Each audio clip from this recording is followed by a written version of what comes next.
पार्वती अति पावे, पार्वती माँ अति सुख पावे, लाला को सीम खिलावे, लाला को सीम खिलावे, और माँ तो लगी है तुमको जन्म भयो को काशी नगरी में मची रही हो, जन्म भयो गणपति को काशी नगरी में मची रही हो, जन्म भयो गणपति को काशी नगरी में मची रही हो, जन्म भयो गणपति श्री राधे।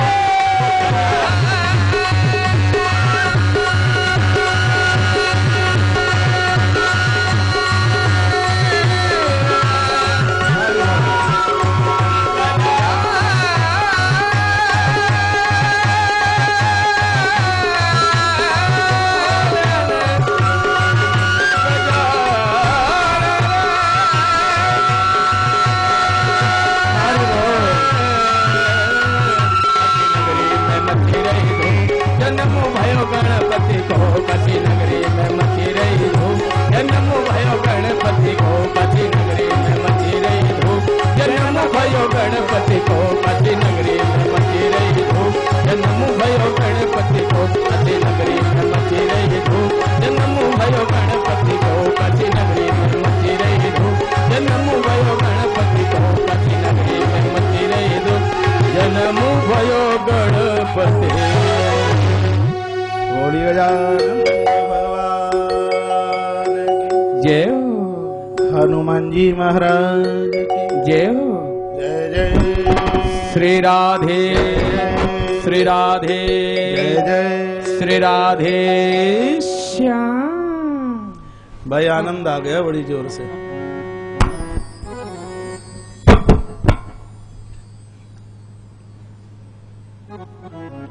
भगवान शिव के सदन में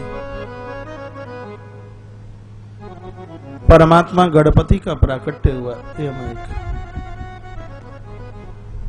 बड़ा उत्सव मनाया जा रहा है। मैं प्रवचन में निवेदन करता ही रहता हूं कि उत्साह ही तो उत्सव है। आप जो भी करें उत्साह के साथ करें, वही कार्य आपके लिए उत्सव बन जाएगा। आप थोड़ा करें, आप कम करें, बेस कम, लेकिन उसको उत्साह के साथ करें। आज भगवान शिव के यहां सबको बहुत भारी उत्साह है। सभी देवी देवता चल करके आए हैं। भगवान गजानंद का पूजन किया गया है, माथे पर रोली लगाई गई है, चंदन लगाया गया, छत्र लगाया गया। सौनक ऋषि महात्मा सूर्य को पूछते हैं कि आपने भगवान गणपति के जन्म की कथा बड़े आनंद के साथ बताई है, लेकिन भगवान गणपति के अनुज भगवान प्रभु श्री कार्तिकेय जी महाराज, उनकी भी तो हम कथा सुनना चाहते हैं, जिन्होंने मोर को स्वीकार किया। ऐसे श्री कार्तिकेय जी महाराज की आप कथा सुनाएं। पुराणों में लिखा हुआ है कि ब्रह्मचर्य साधना का नाम ही श्री कार्तिकेय है। कार्तिकेय के बिना शिव जी का मंदिर अधूरा है। कार्तिकेय जी के पूजा के बिना, जिन मंदिरों में कार्तिकेय नहीं, वो शंकर जी का शिवालय अपने आप में अपूर्ण है। क्योंकि श्री कार्तिकेय जी ब्रह्मचर्य ब्रह्म साधना का प्रतीक है, इसलिए हम मोर की सवारी करते हैं। इसलिए इन्होंने मोर को स्वीकार किया।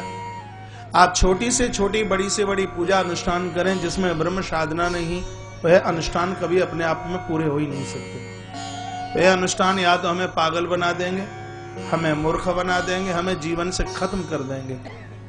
जिन अनुष्ठानों में महाराज ब्रह्म साधना का प्रयोग नहीं किया जाता, तो शंकर जी के मंदिर में कार्तिकेय जी का होना, यह इसी बात का सूचक है।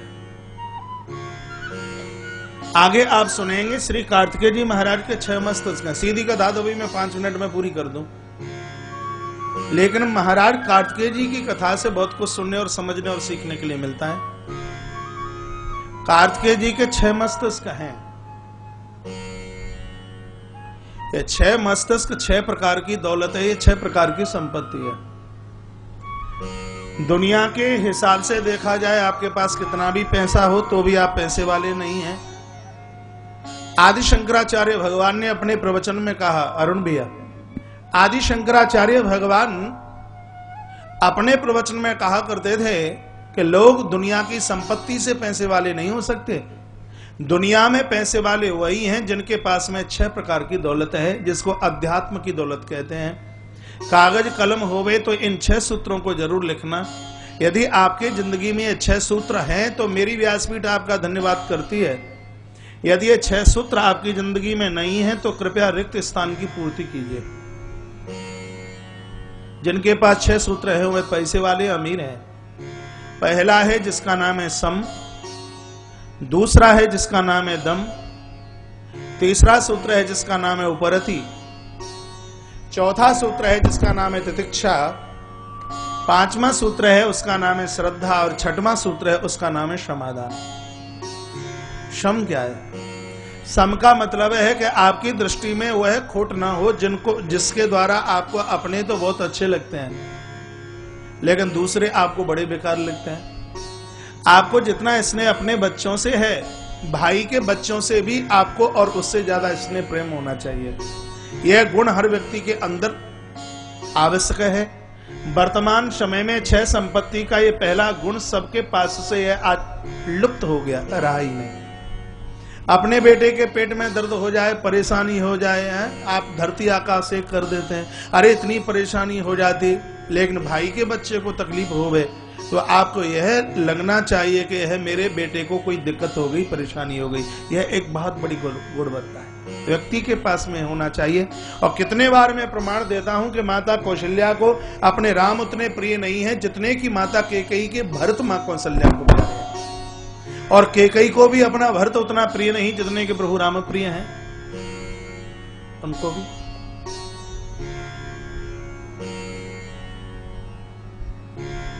हमारे मध्य में अभी मध्य प्रदेश की धरती सागर, और सागर के बिल्कुल नजदीकता में है जगह है खुरई, जहां मैंने 2 साल पहले एक विशाल का श्रीमद् भागवत की कथा का आनंद लिया।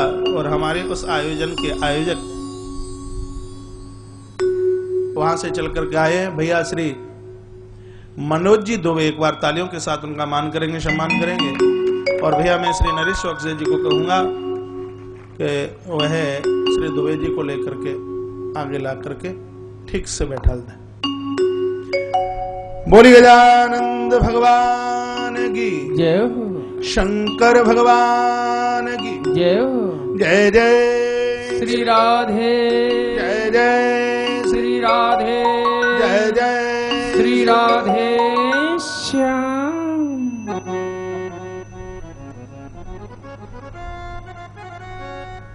मेरी तरफ अपना ध्यान एकाग्रचित कीजिए।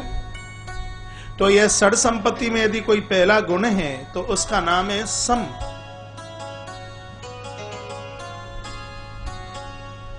दूसरा है उसका नाम है दम। बहुत बहुत बढ़िया है दम। दम का अर्थ है इंद्रियों का निग्रह कीजिए। इंद्रियों में बड़ा खोट है। आंखों को हम सुधारें, जिह्वा को हम सुधारें। जीभ बड़ी बिगड़ी हुई है, बड़ी बिगड़ी है जीभ, इतनी कटौती करती है, चुगली करती है, लोगों के लिए न जाने क्या क्या बोल देती है। ये जीभ बहुत बिगड़ी है, इसके ऊपर अंकुश लगाइए। कथा के एक दिन में निवेदन कर भी गया, आप देह के ऊपर संयम रखते हैं तो कृपया आप वाणी के ब्रह्मचर्य को भी स्वीकार कीजिए। वाणी को कटुता से रोकिए। एक शब्द 18 अध्याय गीता को प्रकट कर देता है, तो एक ही शब्द महाभारत का युद्ध भी तैयार कर देता है।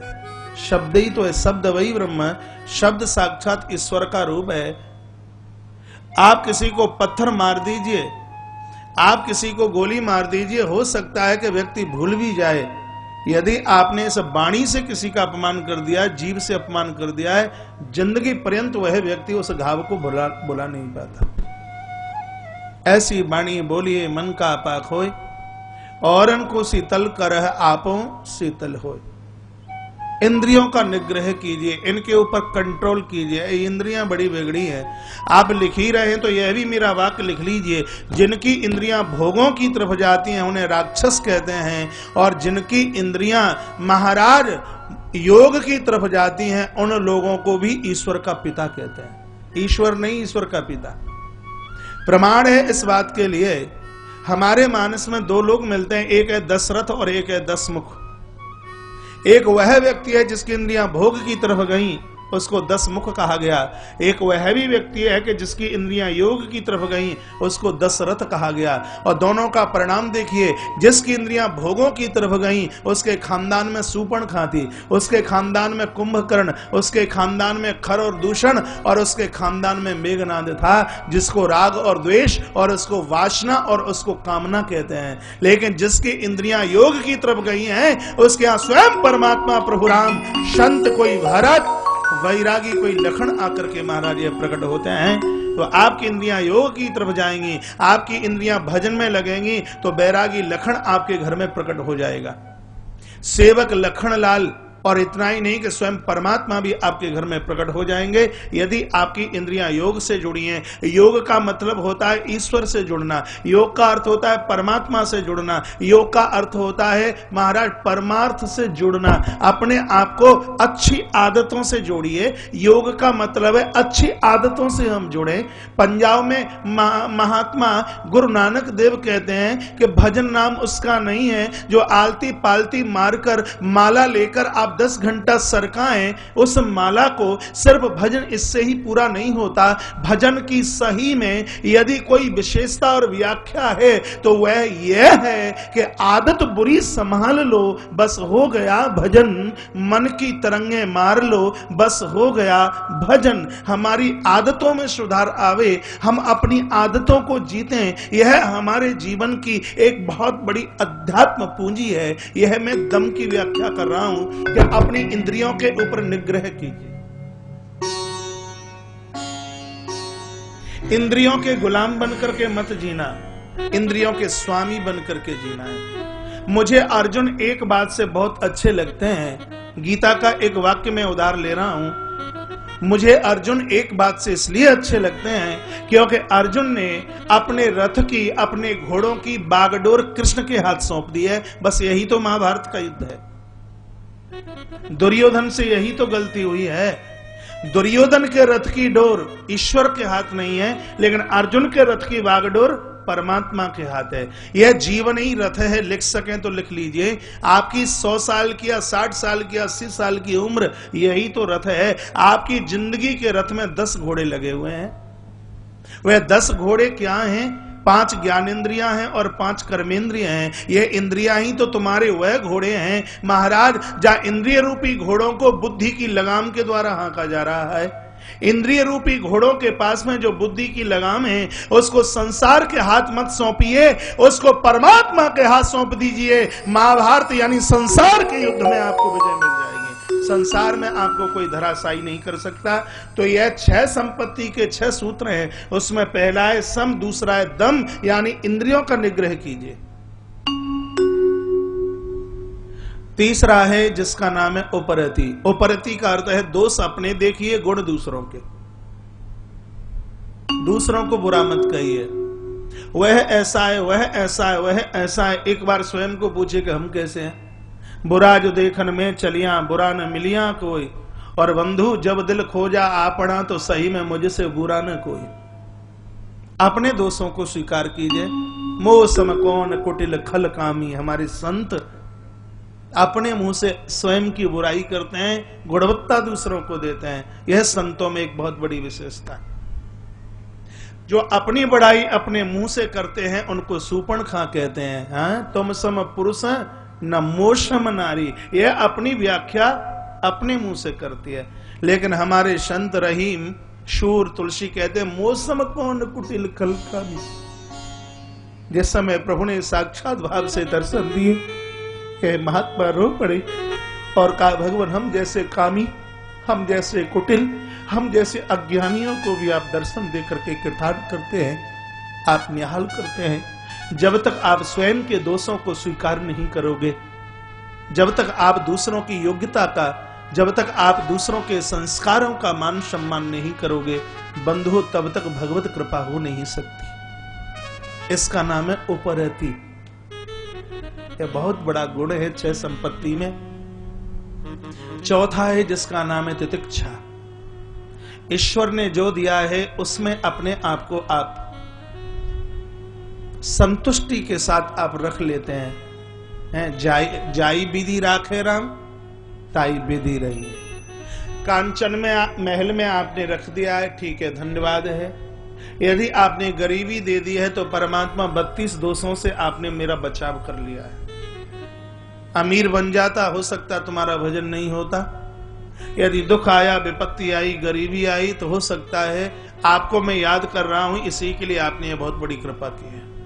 माता कुंती भागवत में कहती है प्रभु यदि आप हमें विपत्ति नहीं देते होते तो ना हम तुम्हें याद करते और ना प्रत्यक्ष रूप से प्रकट होकर के आप हमें दर्शन देते। इसलिए गरीबी भी बहुत फायदा करती है। यह ग्रंथ में आदि शंकराचार्य भगवान व्याख्या करते हैं तितिक्षा। तितिक्षवा साधु भूषण। मैं भागवत में निवेदन करता हूं कि तितिक्षा तो साधु का एक बहुत बड़ा आभूषण है। अगली संपत्ति है जिसका नाम है श्रद्धा। जो संत ने कहा है उसके ऊपर नौछावर हो जाओ। जो भगवान ने कहा है, ग्रंथ ने कहा है, उसका विश्वास कर लीजिए। लेकिन ये विश्वास 2.5 दिन क्यों टिकता है, उसके बाद क्यों नहीं? जब तक कथा चली है सबको विश्वास है। और उसके बाद में जाएं हम और वहीं के वहीं रह जाते हैं। जब तक देह में प्राण रहे तब तक तो बात क्या, अगले जन्म में भी हम अपने गुरुजन संत और भगवंत और ग्रंथों की बात के ऊपर से हम विश्वास नहीं उठाएंगे। भक्ति में विश्वास ही तो अग्रसर है। कल या परसों में भी निवेदन कर रहा था, विश्वासम फलदायकम, विश्वास नहीं होगा फल की प्राप्ति नहीं होगी। श्रद्धा और विश्वास के बिना तो धर्म होता ही कहाँ है। आप यहाँ क्यों बैठे हैं? क्योंकि आपको विश्वास है, आपको पता है कि महाराज जो कह रहे हैं वो सही है। अब आपको पता थोड़ी, आपने ग्रंथ पढ़े थोड़े ही हैं, आपने ग्रंथ पढ़े कहाँ हैं? ये तो हमने कह दिया और आपने विश्वास कर लिया। और हमारे कहे हुए के ऊपर यदि आपने विश्वास कर लिया, गुरुजनों के कहे हुए पर आपने विश्वास कर लिया, मैं तो जो कह रहा हूं अपनी तरफ से नहीं कह रहा, मैं तो जो कह रहा हूं जो मुझसे पहले किसी ने कहा है, मैं तो उनकी सामग्री, उनकी वस्तु और उनकी चिट्ठी आपको देने की कोशिश कर रहा हूं कि कहीं आप उस चिट्ठी को स्वीकार कर लें। हम तो डाकिया है, पोस्टमैन है अनादि भाई, हम तो डाकिया है, पोस्टमैन है। साधु डाकिया होता है, वह तो पोस्टमैन होता है। साधु करता क्या है? पोस्टमैन क्या करता है? पोस्टमैन यह करता है कि आपके रिश्तेदारों की चिट्ठी आपको लाके दे देता है, आपके मित्रों की चिट्ठी वह आपको ला करके दे देता है, और तुम्हारी चिट्ठियां कहीं लेटर बॉक्स में पड़ी हुई हैं तो उन चिट्ठियों को वह निकाल करके पोस्ट ऑफिस तक पहुंचा देता है। तो महापुरुष संत लोग यही तो करते हैं। महाराज परमात्मा की कृपा की चिट्ठी तो भक्तों के पास तक पहुंचाते हैं और उनके ग्रस्त जीवन के लेटर बॉक्स में उनकी परेशानियों की जो चिट्ठियां हैं उनको भगवान की देहली पर ले जाकर के रख देते हैं। बेचारा दुखी है, भगत तो आपका ही है, इसका उद्धार कर दीजिए, आत्मकल्याण कर दीजिए। साधु तो डाकिया होता है और पोस्टमैन होता है। जो आपने सुना है, पढ़ा है, उसका आप विश्वास कीजिए। यह पांचवी संपत्ति है श्रद्धा। छठवीं संपत्ति है जिसका नाम है समाधान। समाधान क्या है? गीता का वाक्य है, ममई वांसो जीव लोके जीव भूता सनातना, मैं भगवान का हूं और भगवान मेरे हैं। हम दुखी इसलिए हैं क्योंकि हम इस रिश्ते को भूल गए हैं। हमें तो इतना ही पता है कि हम किसी के बेटे हैं, हमें इतना ही बस पता रह गया कि हम किसी के पिता हैं, बस इतना, हमें बस इतना सा पता रह गया कि हम किसी की पत्नी हैं, हम किसी की बेटी हैं, हम किसी के पापा हैं, हम किसी के पति हैं, बस इतना तक रह गया है पता। इसके आगे तो उसे कुछ पता ही नहीं। लिख ही रहे तो लिख लीजिए, हम और आप परमात्मा के अमृत पुत्र हैं। अमृत पुत्र का अर्थ होता है जिसका कभी विनाश नहीं होता, उसको अमृत कहते हैं। ईश्वर अंश जीव अविनाशी शब्द लिखा है, जीव का कभी विनाश नहीं होता। ये शरीर छूटा है, इसको तो ये समझ लीजिए कि जैसे पैंट फट जाए, कुर्ता फट जाए तो पुराना त्याग करके आप नया धारण कर लें। तो इसका मतलब ये थोड़े ही है कि शरीर मर गया है तो जीव की मृत्यु हो जाए, नहीं। गीता का महावाक्य है, जैसे जर्जर वस्त्र को उतार करके व्यक्ति नया वस्त्र धारण कर लेता है, उसी प्रकार से है जीवात्मा इस देह रूपी पुराने बलकर को उतार करके महाराज वह नया शरीर यानी नया वस्त्र वह धारण कर लेती है। जीवात्मा तो अविनाशी है, यह जीवात्मा शाश्वत है। आप सिर्फ संसार के संबंधों को ही असली संबंध का रूप न दें। जगत में परेशान वही हैं जो सिर्फ पत्नी बन करके रह गई, सिर्फ जो पति ही बन करके रह गए, जो सिर्फ बेटा ही बन करके रह गए, जो सिर्फ पिताजी ही बन करके रह गए। परेशान तो वह हुए, महाराज फायदा उनको मिला, आनंद तो उनको आया, ईश्वर के दरबार में तो सम्मान उनको मिला जिन्होंने यह कहा कि हम तो ईश्वर के अमृत पुत्र हैं। अहम नारायणी पुत्रो, हम नारायण की संतान हैं। बंधु हो, इस संबंध को कभी भूला मत पाना। तो हम शाश्वत हैं, फिर हम अमर हैं, फिर हमारा कभी विनाश नहीं हो सकता। कथा के माध्यम से तो यही समझाया जा रहा है। इसी का नाम है समाधान, इसी को समाधान कहते हैं। अपने निज स्वरूप की पहचान कर लेना यह समाधान है। तो ये 6 सूत्र मैंने आपको बताए, सम दम उपरति तितिक्षा श्रद्धा और समाधान, बस यही भगवान कार्तिकेय जी महाराज हैं। जहां इन 6 को आप इकट्ठा कर दीजिए वही गौरी शंकर के पुत्र श्री कार्तिकेय जी प्रकट हो जाते हैं। आपको कोई पूछे कि कार्तिक किसे कहते हैं, कार्तिकेय की परिभाषा क्या है, तो बोल देना जिस स्थान पर ये 6 संपत्ति हैं, 6 को मिलाकर एक कर दिया जाए, वही भगवान शंकर के बेटे हैं श्री कार्तिकेय जी महाराज। तो ब्रह्मचर्य का सुंदर रूप है श्री कार्तिकेय। ये देवताओं के सेनापति है। कार्तिकेय जी कौन है? यह देवताओं के सेनापति हैं। ये तो मैं आपको बहुत संक्षेप में बता रहा हूं। कभी सौभाग्य मिला तो श्री स्कंद पुराण में भगवान कार्तिकेय जी महाराज की ऐसे विस्तार से कथाओं का वर्णन किया गया है। जब कभी आप ये कथा सुनोगे तो आप भी प्रभु के दरबार में यह कहोगे, प्रभु यदि आप कृपा करना चाहते हो तो यह कृपा कर दीजिए कि हमें श्री कार्तिकेय जी का भक्त बना दीजिए। स्कंद पुराण यानी पूरे स्कंद पुराण में भगवान श्री कार्तिकेय जी महाराज की कथा का वर्णन है। इस साल बटेश्वर धाम में यह स्थान आगरा से 76 किलोमीटर दूर है। बिल्कुल यमुना मैया के तट पर यह बसा हुआ है। भगवान शंकर जी के 101 मंदिर बने हुए हैं। यमुना में से भगवान भोलेनाथ प्रकट हुए हैं। भगवान श्री कृष्ण के पिताजी श्री वसुदेव जी महाराज की यह जन्मभूमि है, जहां हर साल में एक नए पुराण का आरंभ इसी धरती से करता हूं। भगवान बटेश्वर धाम, यह आगरा और इटावा राजमार्ग पर यह बड़ा भव्य काय यह तीर्थ है। शब्दों में कहा गया है शिव महापुराण में कि यह दूसरी काशी है। कभी आप श्री वृंदावन मथुरा की तरफ जाएं, आप दिल्ली की तरफ निकले तो इस स्थान का दर्शन आप जरूर कीजिए। इस साल भी हमारी कथा श्री वटेश्वर धाम में मत्स्य पुराण की कथा है, जिसके आयोजक दिल्ली से श्री सुभाष जी चौबे जी इस पंडाल परिसर में बैठे होंगे, जो हर साल हमारे एक नए पुराण की कथा ये वटेश्वर धाम में कराते हैं। और अगले साल उसी वटेश्वर धाम में हमारी स्कंद पुराण की कथा है। अगले साल भगवान श्री कार्तिकेय जी महाराज का चरित्र 11 दिन की कथा है।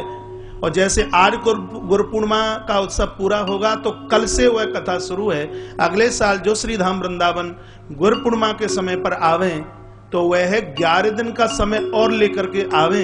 भगवान शंकर के चरणों में, बटेश्वर नाथ प्रभु के चरणों में बाबा के बेटा श्री कार्तिकेय जी महाराज की कथा सुनने का भी आपको सौभाग्य प्राप्त होगा।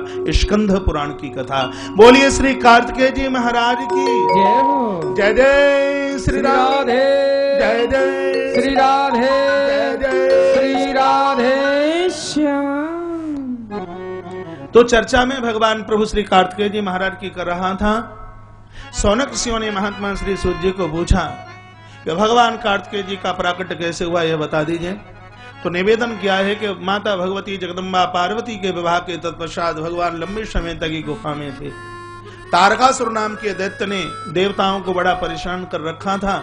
देवता लोग भगवान शंकर के पास पहुंचे, वंदन किया, प्रार्थना की और कहा, प्रभु आप इस असुर से बचाइए। आपको यह नहीं पता कि आपका विवाह क्यों किया गया? आपने कभी सोचा भी नहीं। आप भी जो भी कोई कार्य करते हैं तो उसमें एक आधार होता है। आप ये मत सोचिए कि आपके विवाह इसलिए हुए हों कि रिंकू टिंकू और पिंटी को जन्म देना है, स्वीटी डबली और बबली को जन्म देना है। विवाह इसलिए नहीं हुए हैं, उसका भी आधार कुछ और है। यहाँ इस पुराण में सीखने को मिलता है। वह आधार यह है कि पति और पत्नी दोनों मिलकर भगवान का भजन मनु जी महाराज और माता शत्रुपा की तरह करें। दोनों के दोनों मिलकर जिंदगी की अध्यात्म गाड़ी के दो पहलू हैं, ये पति और पत्नी दोनों एक निर्देशन में एक दिशा में चलते हैं। जीवन की गाड़ी अपने गंतव्य स्थान को छूती है और एक बैल जाए इधर और एक बैल जाए उधर तो गाड़ी कहां जाएगी?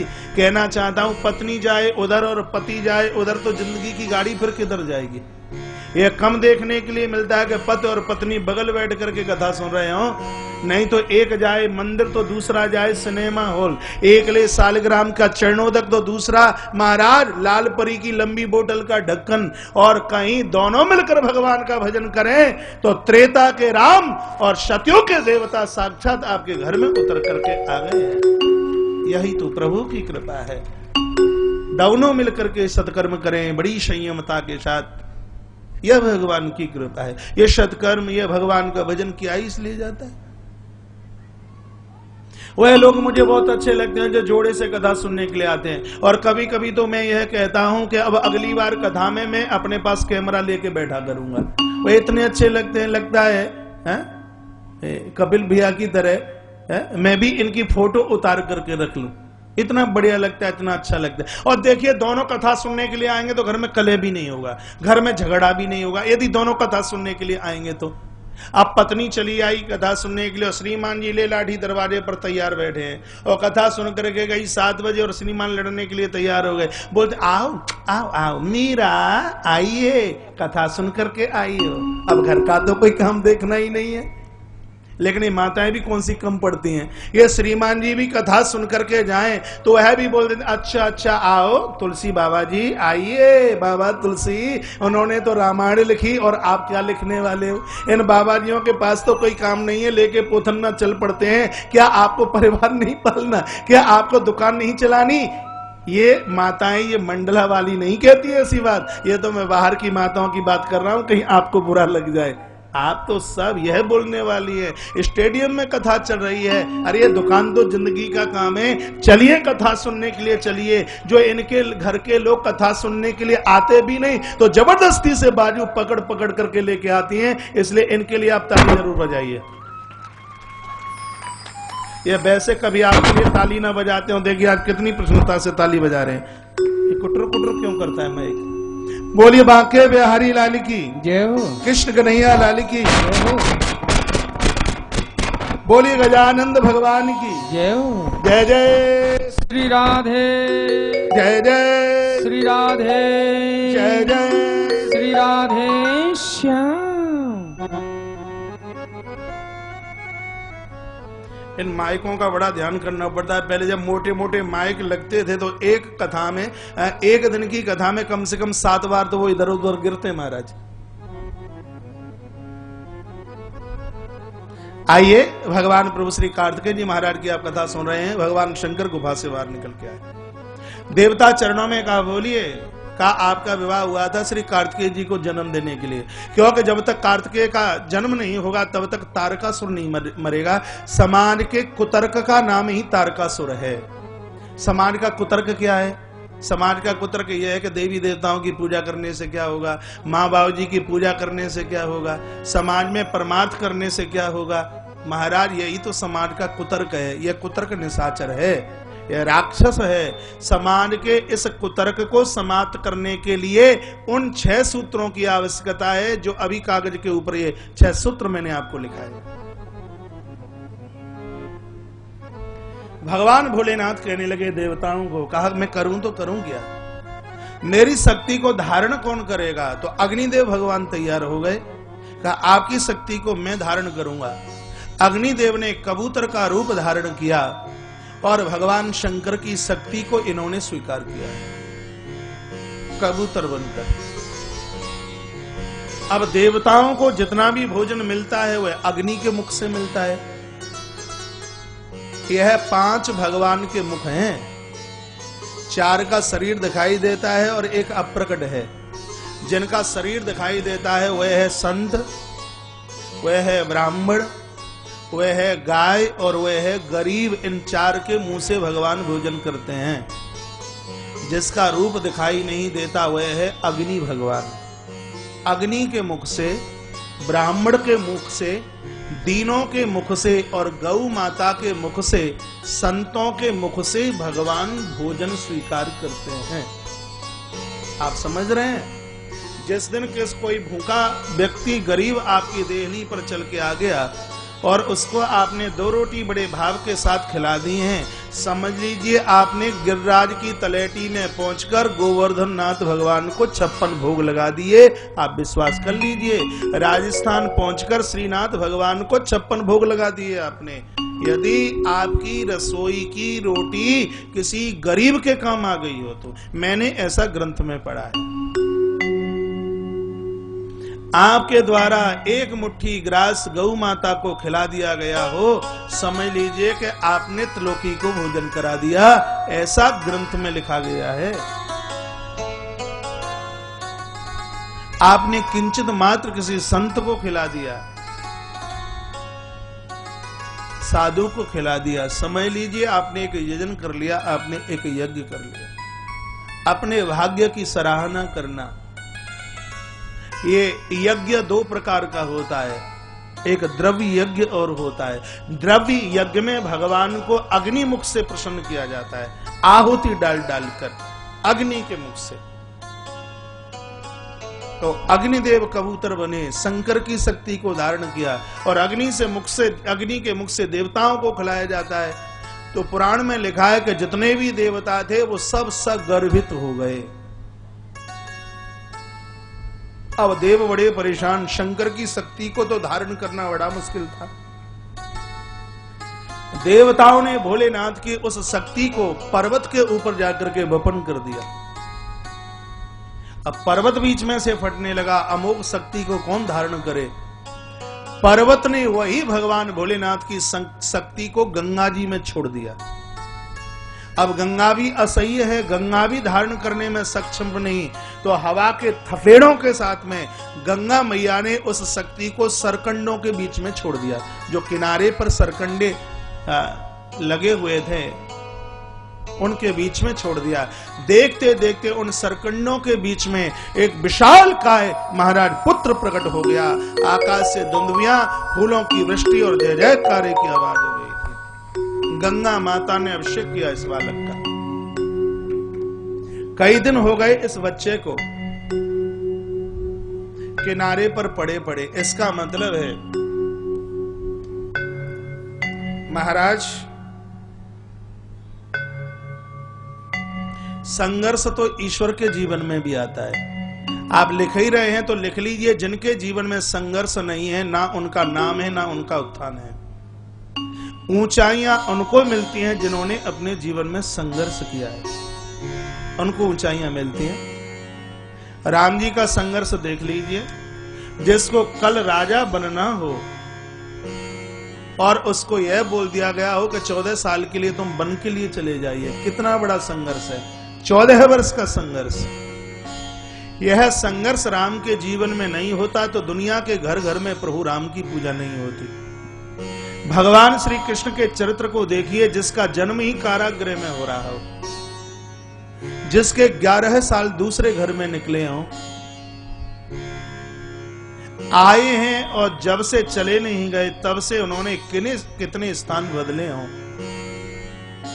यह भगवान श्री कृष्ण का आप संघर्ष देखिए। आप पांडवों का संघर्ष देखिए, जिनको दुत्कार करके हस्तिनापुर से खदेड़ करके वहां यमुना की तलहटी में मारा छोड़ दिया हो, लेकिन पांडवों का संघर्ष एक इंद्रप्रस्थ को जन्म दे देता है। कृष्ण का संघर्ष एक द्वारका को प्रकट करता है और प्रभु राम का संघर्ष पूरी सृष्टि में राम राज्य की स्थापना कर देता है। जिसके जीवन में संघर्ष नहीं है उसके जीवन में है क्या? तरक्की उनकी होती है, उत्थान उनका होता है जिन लोगों ने अपने जीवन में संघर्ष करना सीख लिया है। मेहनत से कभी ऊबे नहीं, खूब मेहनत करें, खूब पुरुषार्थ करें, ताल ठोक करके सामना करें। विपत्ति आवे कभी मुरझाना मत, आपत आवे कभी मुरझाना मत। कहना ताल ठोक करके तैयार हैं, हम हिम्मत नहीं हारेंगे। आप में भी तो ऐसे बहुत बहुत लोग हैं जिन्होंने अपने जीवन में संघर्ष के दिनों को देखा। उन दिनों को आपने देखा हो कि जेब में 5 की नोट न होती हो। वह दिन आपने देखा हो कि दुकान पर जाने के लिए साइकिल पंचर हो गई हो तो पंचर जुड़ाने के लिए पैसा न होता हो। लेकिन वर्तमान समय में उन संघर्षों का तुमने मान किया, सम्मान किया, तो आज समाज में भी तुम्हारा नाम है। और इतना ही नहीं महाराज, ईश्वर के पास में भी यदि भक्तों के नाम का कोई कागज होता होगा तो संघर्षशील व्यक्ति का नाम तो भगवान के खाते में भी होता है, वहां भी उसका नाम अंकित होता है। इसलिए व्यक्ति को संघर्षशीलता के साथ जीवन का निर्माण करना चाहिए। जीवन में संघर्ष नहीं है तो है क्या? भगवान प्रभु श्री कार्तिकेय जी महाराज की एक कथा हमें संघर्ष को याद दिलाती है। एक ईश्वर का बेटा, एक परमात्मा का पुत्र, महाराज उसकी आंख के आंसू कोई पहुंचने वाला नहीं है और वह गंगा के तट पर पड़ा हुआ है, चीख रहा है, रुदन कर रहा है, आंख में आंसू है। प्रातः का समय था, गाधी पुत्र श्री विश्वामित्र जी महाराज चल करके आए। बालक ने उस संत को देखा, अपने मन की बात साधुओं को कहिए समाधान मिलेगा, अपने मन की बात गुरुजनों को कहिए समाधान मिलेगा। दुनिया के सामने बात कहोगे ये तुम्हारी हंसी उड़ाएंगे, ये तुम्हारी खिल्ली उड़ाएंगे, ये तुम्हारी मजाक उड़ाएंगे। संत की देहली पर हर बात का समाधान होता है। रोना भी है तो साधु के चरणों में, भगवान के दरबार में रोइए। यह दरबार होता ही इसीलिए है। यदि मैं ये कह दूं कि महापुरुष जिंदगी की समाधान की डायरी है तो यह अतिशयोक्ति नहीं होगी। महाराज दशरथ के बेटा नहीं था, गुरुजी की देहली पर रोए, और महाराज दशरथ दुनिया के लोगों के सामने ये बात करते मेरे बेटा नहीं है, कुछ उपाय बताइए, तो दुनिया के लोग हंसी उड़ाते और कहते कि बुढ़ापे में औलाद मांगने में तुम्हें शर्म नहीं लगती। लेकिन गुरुजी से कहा तो गुरुजी ने कहा धर्म धीर हुई है सुतचारी, तुम एक की बात करते हो, हमें लगता है कि तुम्हारे घर में चार पुत्रों का जन्म होगा। इसका मतलब यह है कि संसार के शरण में जाओगे तो जो मांगेगा वह भी नहीं मिलेगा, और गुरुजनों के दरबार में जाओगे तो मांगोगे 1 गुना और आपको मिलेगा 4 गुना, आपको मिलेगा 4 गुना। यही तो संत का दरबार है। संत के दरबार में जाकर के आप मांगते हो तो आपने जितना मांगा है आपको उतना नहीं मिलता, तो आपने जो मांगा है उसका आपको कम से कम 4 गुना मिलता है, कम से कम 4 गुना मिलता है, और ज्यादा मिल जाए तो इसमें कोई भी असंभव वाली बात नहीं है। यही तो संत की देहली है, यही तो गुरुजनों की देहली है। महाराज श्री विश्वामित्र जी सामने से आए, बालक की आंख में आंसू थे। कहा गुरुदेव मेरा नाम संस्कार कर दीजिए, मेरा जाति कर्म संस्कार कर दीजिए। यह नाम संस्कार, जाति कर्म संस्कार 16 संस्कारों में से एक संस्कार है, लेकिन लोगों को अब 2 ही संस्कार याद हैं, एक मरने वाला संस्कार और एक विवाह वाला संस्कार, और ये 14 संस्कार गायब हो गए महाराज। इसलिए उबड़ खाबड़ औलाद, इसलिए समाज में असामाजिकता फैल गई है, स्थिति गड़बड़ हो गई, संस्कार समाप्त लुप्त हो गए। 16 संस्कारों में से एक जाति कर्म संस्कार है, उससे पहले एक पुंसवन संस्कार है। जिस समय एक गर्भिणी के हृदय में संतान चल करके आती है उस समय उस नारी का वंदन किया जाता है, उस नारी की पूजा की जाती है। बच्चे के जन्म से पहले हमारे आचार्यों ने, हमारे ग्रंथों ने उसको पुंसवन संस्कार कहा। फिर वह बालक लायक क्यों नहीं होगा, फिर वह बालक धर्मात्मा क्यों नहीं होगा, फिर वह बालक भगवान का दूत क्यों नहीं होगा, फिर वह बालक संस्कारी क्यों नहीं होगा। अब बेटा है पेट में और माता उठ पटांग काम करे, उल्ट पुल्ट जगह जाए, उल्टा पुल्टा सोचें, तो अब आप विचार कीजिए धार्मिक संतान का जन्म कैसे हो सकता है। किसी समर्थ गुरु को जन्म देने के लिए, किसी शिवाजी को जन्म देने के लिए, किसी स्वामी विवेकानंद जी महाराज को जन्म देने के लिए, किसी परमहंस को धरती पर उतारने के लिए, किसी नानक देव को जन्म देने के लिए, किसी कबीर साहब को पैदा करने के लिए, किसी महावीर स्वामी को इस धरती पर उजागर करने के लिए किसी माता पिता ने अपने सर्वस्व की कुर्बानी दे दी होगी। जब तक भौतिकवाद की कुर्बानता की आहुति आप नहीं डालोगे बच्चे के जन्म से पहले, तब तक आपके घर में लायक संतान का कभी जन्म हो ही नहीं सकता। बच्चे के जन्म से पहले शुभ चिंतन किया जाए महाराज, उसको हमारी भारतीय परंपरा के सूत्र में पुंसवन संस्कार के नाम से जाना गया। बच्चे का जन्म हुआ, जाति कर्म संस्कार किया गया, उसके बाद कर्णक छेदन संस्कार किया गया, और जैसे ही बालक और थोड़े से बड़ा हुआ तो फिर बच्चे का जनेऊ संस्कार, यज्ञोपवीत संस्कार किया गया। जिस समय बच्चे का यज्ञोपवीत संस्कार होता है उस समय महाराज ये समूचे देवी देवता अपना वरद हस्त उस बालक के सिर के ऊपर आकर के रख देते हैं। बच्चे का ब्रह्मरंध्र खुल जाता है, जब उसका ब्रह्मरंध्र खुलता है तब उसका आज्ञा चक्र अपना काम करता है। जिस चीज को पढ़ लेता है कभी उसको वह भूला नहीं पाता। यज्ञोपवीत संस्कार में इतनी बड़ी ताकत होती है जिसकी वजह से एक ध्वज का महाराज उसकी कुंडली जागृति हो जाती है। जब उसकी कुंडली जागृति होती है तो वह त्रिकालदर्शी हो जाता है, पहले क्या हुआ है और अब क्या हो रहा है और आगे क्या होने वाला है। जिसकी कुंडली जागृति होती है वह लोग आगे पीछे का महाराज अपने आप बता देते हैं, बिना पूछने पर बता देते हैं। ये हमारी भारतीय परंपरा के अनुकूल यह 16 संस्कारों में यह ताकत है। पहले यह संस्कार थे, इसलिए महर्षि वाल्मीकि जी ने राम जी के आने से पहले राम जी का चरित्र लिख दिया। यह हमारे यहाँ 16 संस्कारों के आधार पर किसी गुरु गर्गाचार्य जी महाराज ने भगवान श्री कृष्ण के आगमन से पहले पूरे भगवान श्री कृष्ण का चरित्र महाराज लेखन करके रख दिया। इन संस्कारों में तो वह ताकत है, इन संस्कारों को भुलाइए मत। मेरी भारतीय परंपरा के यह जितने भी सूत्र हैं, यह समाप्त करने के लिए नहीं, यह तो आज उजागर करने की आवश्यकता है। इनको उजागर कीजिए, इनका प्रसारण कीजिए, इनको बांटिए। वर्तमान समय में इनकी आवश्यकता है। जिस दिन बच्चे का नाम रखते हैं घर में उत्सव होना चाहिए। मैंने श्रीमद् भागवत में पढ़ा है कि भगवान कृष्ण ने जिस दिन करवट ली मैया ने उत्सव मनाया। भगवान को जिस दिन छींक आई मैया ने उत्सव मनाया। भगवान जिस दिन घुटुअन चले उस दिन भी मैया ने घर में उत्सव मनाया। उत्सव मनाने के लिए आपके पास में बहुत से बहाने हो सकते हैं। संस्कारों के साथ जिंदगी का निर्माण 16 संस्कार हमारी भारतीय परंपरा के अनुसार उसका वर्णन किया गया। आज श्री विश्वामित्र जी महाराज इस बालक को कहने लगे कि यह कर्म कराने का अधिकार ब्राह्मण को है और मैं ब्राह्मण नहीं हूं, मैं क्षत्रिय हूं, इसलिए मैं कैसे कर सकता हूं। बालक बोल उठा कि यह मैं आपको वरदान देता हूं, अब से तुम्हारी गिनती है वह ब्राह्मणों में होगी। विश्वामित्र क्षत्रिय से ब्राह्मण बने, यह भगवान श्री कार्तिकेय जी महाराज का वरदान था, यह उनका आशीर्वाद था। नाम रखा गया। श्री विश्वामित्र जी कहते हैं, पुत्र तुम बेटे किसके हो यह तो मुझे नहीं पता, लेकिन गंगा के तट पर मुझे दिखाई दिए हो, इसलिए लोग तुमको गांगेय के नाम से जानेंगे। तुम्हारी बाजुओं में बहुत ताकत होगी, तुम्हारे कंधों में बहुत ताकत होगी, इसलिए लोग तुमको स्कंद के नाम से जानेंगे। और मेरी एक बात और सुन लीजिए, जो लोग संयमता के साथ रहते हैं, जो लोग ब्रह्म साधना के साथ अपने जीवन का निर्माण करते हैं, उनके कंधे अक्सर मजबूत होते हैं, उनके कंधों में ताकत होती है।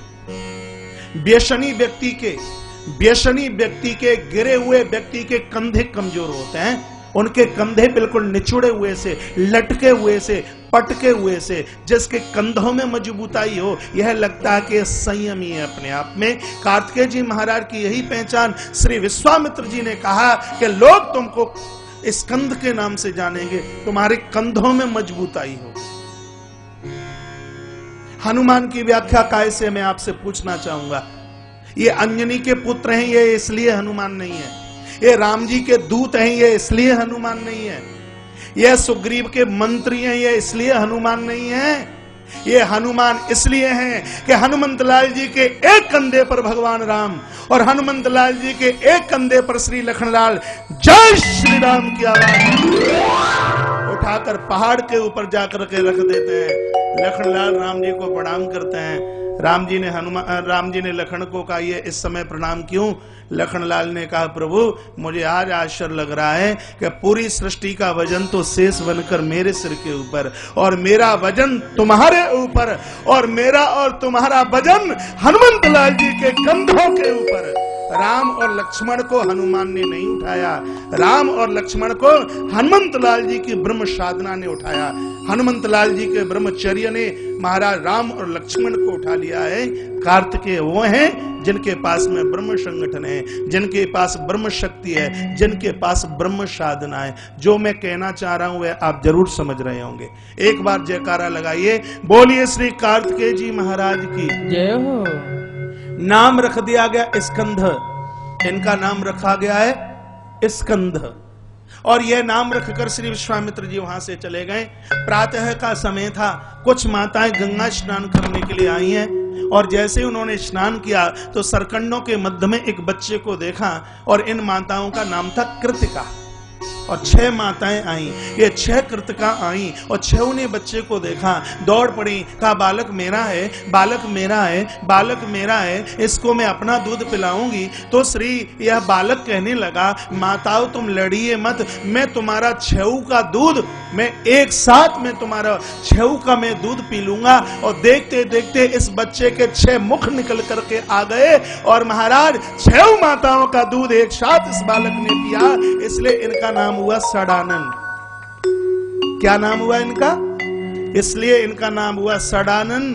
और वह माताएं कृतकाएं अपने धाम लेकर इस बच्चे को लेकर के गईं और उन्होंने इस बालक का लालन और पालन किया, इसलिए इस बालक का नाम हुआ, बोलिए श्री कार्तिकेय जी महाराज की जय हो। इसलिए इनका नाम कार्तिकेय हुआ। कथा बहुत लंबी है, समय बहुत कम है, करूं तो करूं क्या। माता जगदम्बा ने कहा, प्रभु आपकी वह शक्ति कहां है? उस शक्ति के द्वारा निश्चित रूप से किसी संतान का जन्म हुआ होगा। भोलेनाथ आपकी शक्ति व्यर्थ नहीं जा सकती। भगवान शंकर जी देवताओं के पास आए। देवताओं ने कहा, प्रभु हम तुम्हारी शक्ति को धारण करने में असह्य थे, हमने उस शक्ति को उगल दिया पर्वत के ऊपर।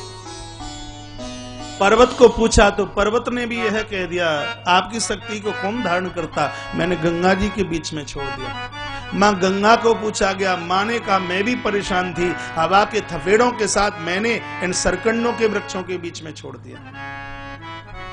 अब दिन के मालिक भगवान सूर्य देव हैं। भगवान शंकर जी ने सूर्य नारायण को पूछा, कहा कि मेरा पुत्र कहां है? सूर्य देव ने कहा कि संध्या के समय तक तो इन सरकंडों के बीच में तुम्हारा बेटा था, लेकिन मैं जाने वाला था और चंद्रदेव आने वाले थे, क्योंकि रात्रि के मालिक चंद्रदेव हैं, इसलिए अब आप चंद्रदेव से पूछिए कि आपका बेटा कहां है। भगवान भोलेनाथ ने चंद्रमा को पूछा, तब चंद्रमा ने कहा कि मेरी सानिध्यता में, मेरी सामीप्यता में, मेरे देखते देखते 6 कृतिकाएं चल करके आई और तुम्हारे उस पुत्र को लेकर के वह 6 माता चली गई हैं और उस बालक का नाम कार्तिकेय रखा गया है। बालक बड़े आनंद के साथ में अपने जीवन का निर्वाह कर रहा है, क्योंकि जन्म देने वाली मां से पालने वाली मां का अधिकार 10 गुना ज्यादा होता है। बालक बड़े आनंद के साथ रह रहा है। तत्पश्चात भोलेनाथ श्री कैलाश गए। नंदी को कहा कि ऐसे ऐसे मेरे पुत्र कार्तिकेय को लेकर के आइए। नंदी कृतिकाओं के धाम में पहुंचे हैं। बालक कार्तिकेय को कहा, आप कृतिकाओं के पुत्र नहीं, आप तो भगवान शंकर की संतान है। माता परम्बा जगदम्बा तुम्हारी प्रतीक्षा कर रही है। कार्तिकेय रो पड़े हैं। कहा, जिस माता ने हमें त्याजित कर दिया, जिस माँ ने हमारी तरफ देखा भी नहीं, और इस माँ ने हमारा लालन पालन माताओं ने किया, इनको हम छोड़ नहीं सकते। यह श्री कार्तिकेय जी महाराज के ही शब्द हैं कि जन्म देने वाली माँ से पालने वाली माँ का अधिकार 10 गुना ज्यादा होता है, और दादा दादी का तो अनंत गुना स्थान होता है। कभी कभी बहुएं लड़ जाती हैं और बोल देती हैं अपनी सासू को कि हमें पूछिए कि 9 महीने पेट में रखकर इसको कैसे पाला है। बहुओं का, माँ का तो कुछ ही गुना अधिकार बच्चे के ऊपर है, लेकिन दादा और दादी का अधिकार तो उस बच्चे के ऊपर अनंत गुना है। आप मानना या मत मानना, इन दादा दादी को अपने बच्चे उतने प्यारे नहीं लगते जितने कि बच्चों के बच्चे इनको जितने प्यारे लगते हैं। भले ही बेटा और बहू बात ना करते हो इनको, लेकिन उनके बच्चों के बिना ये दादा दादी नहीं रह पाते। इसलिए तो छोटा सा बेटा कभी आकर के नाक पकड़ लेगा, कभी आके कान पकड़ लेगा, और कभी आकर के कंधे पर आकर के बैठ जाएगा। और आप यह भी विश्वास करना, इन नाती पोतों को भी अपने पापा और मम्मी उतने प्यारे नहीं लगते जितना कि इनको दादा और दादी बढ़िया लगते हैं। दादा और दादी अच्छे लगते हैं।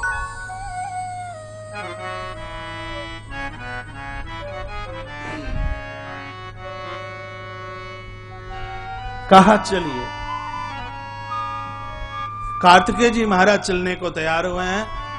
सामने से 6 कृतिकाएं रोती रोती आ गई और कहा, पुत्र तुम हमें छोड़ करके जा रहे हो, समझ लीजिए कि हमारे प्राणों को लेकर के तुम जा रहे हो।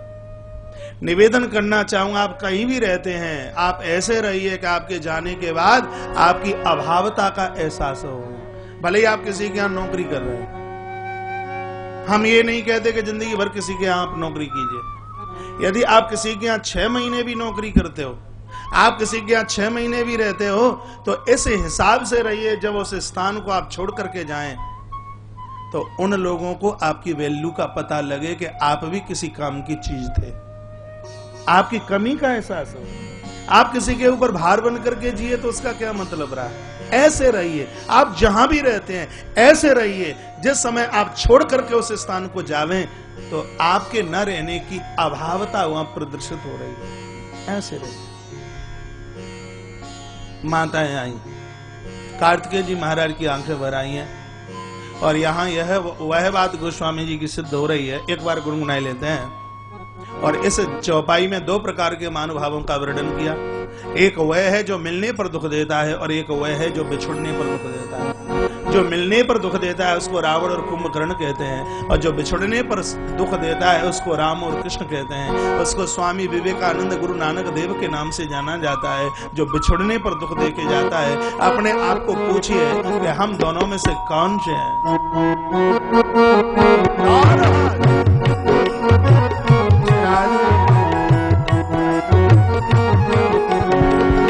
बिछुड़त एक प्राण हरि लेंगे, बिछुड़त एक प्राण हरि लेंगे, मिलत एक दारुण दुख देगी, मिलत एक दारुण दुख देगी, बिछुड़त एक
बिछुड़त एक प्राण हरि लें, मिलत एक दारुण दुख दई। ऐसे दो प्रकार के लोग होते हैं। माताओं को सांत्वना देते हुए श्री कार्तिकेय जी महाराज श्री कैलाश पहुंचे हैं। माता की छाती का दूध उमड़ने लगा। बच्चे ने माँ के चरणों में बंधन महाराज बच्चे ने माँ के चरणों में बंधन प्रणाम किया। माँ ने कार्तिकेय को अंक से भर लिया। आकाश से दुनिया और फूलों की वृष्टि और जय जयकार की आवाज। Hello hello hello hello.